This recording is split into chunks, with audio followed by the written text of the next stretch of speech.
vocês comentaram sobre a questão de abrir um distribuidor e tal. Uhum. Quais são os benefícios de fazer isso? Por exemplo, eu tenho a rede de mercados, vale a pena eu abrir um distribuidor e vender para minha empresa? Eu acho que do ponto de vista tributário, né? Isso, do ponto de vista tributário. São algumas análises a serem feitas, né?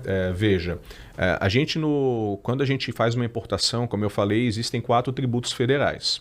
Ponto. Os tributos federais, como o nome sugere, é da federação. Então, eu aqui, ou uma pessoa na Bahia, ou em qualquer lugar, é o mesmo tributo. Mas a gente tem um ingrediente bem importante na importação, que é o ICMS, Sim. que é o imposto estadual. E aí, cada estado tem a sua regra.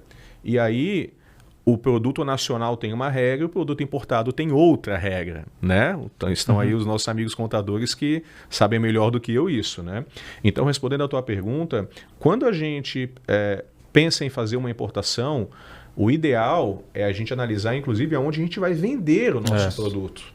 Né? Porque a depender de onde você vai vender o teu produto, você vai ter uma carga tributária ou outra. Eu vou te dar um exemplo. Produto nacional, venda nacional, interestadual. Sul, Sudeste, com exceção do Espírito Santo, se eu não me engano, 12%, a alíquota interestadual.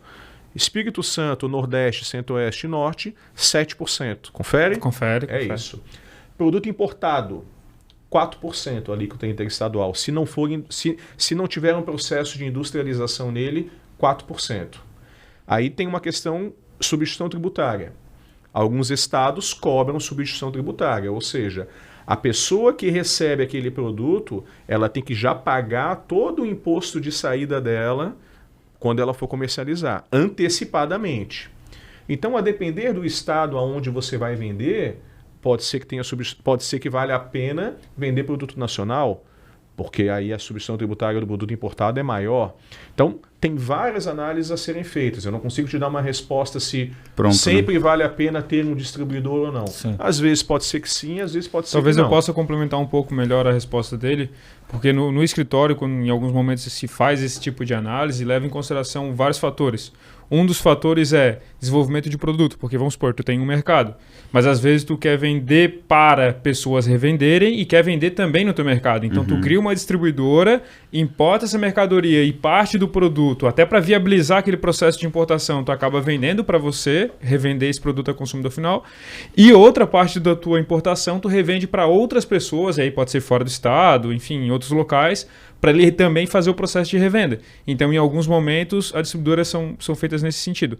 E também outra questão é o tributário, que em algumas situações a questão dos créditos é o que mais impacta, porque às vezes tu tens uma distribuidora que é mais interessante estar no lucro real para fazer o processo de importação, fazer os créditos de tributo.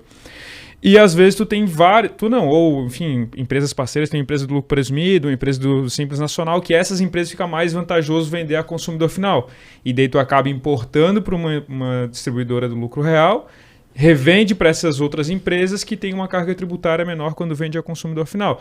Tudo depende do escopo e da estratégia, né? Às vezes tu tens um grupo econômico, às vezes tu tem parceiros em que tu acaba revendendo para ele, mas o fato de ter uma distribuidora ligada geralmente está vinculado a esse tipo de situação. Pessoal, esse corte aqui foi oferecido pela Compliance Contábil, uma empresa especializada em varejo. Se você precisa de alguma ajuda com a sua contabilidade, quer levar a sua empresa para o próximo nível, procure eles, entre em contato, o QR Code está em algum lugar aqui na tela.